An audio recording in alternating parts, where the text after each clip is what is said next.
पांढरे केस काळे करण्यासाठी फायनली आता तेल जे आहे ते हातामध्ये घेतलेलं आहे, कारण की काही ताई अशा आहेत आपल्या की नेहमी नेहमी कॉल करत आहेत आणि म्हणतात की तुमच्याकडूनच आम्हाला ते तेल घ्यायचं आहे, आम्ही घरामध्ये बनवलं पण परफेक्ट बनत नाही आहे.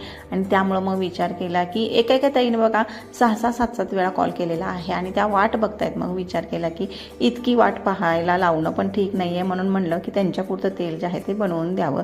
5-6 ऑर्डर घेतल्या मी आणि चला विचार केला की बनवावं आणि व्हिडिओसुद्धा शेअर करावा तुमच्याशी.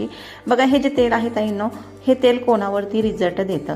जर तुमचे केस जे आहे ते नॉर्मल असतील, खूप राट नसतील, वायरसारखे नसतील, तर तुमच्यावरती नक्कीच हे तेल रिझल्ट देतं, पॉझिटिव्ह रिझल्ट देतं, म्हणजे तुमचे पांढरे केस काळे होतात. पण जर तुमचे केस खूप राट असतील, जाड असतील, वायरसारखे असतील, तर तुमच्या केसांवरती हे जे तेल आहे ते रिझल्ट देणार नाही. नॉर्मल केसांवरतीच हे तेल जे आहे ते रिझल्ट देतं. ज्यांना कोणाला ऑर्डर करायची आहे ते ऑर्डर करू शकतात. स्क्रीनवरती जो नंबर दिसतोय त्यावरती मेसेज करा, कॉल करा.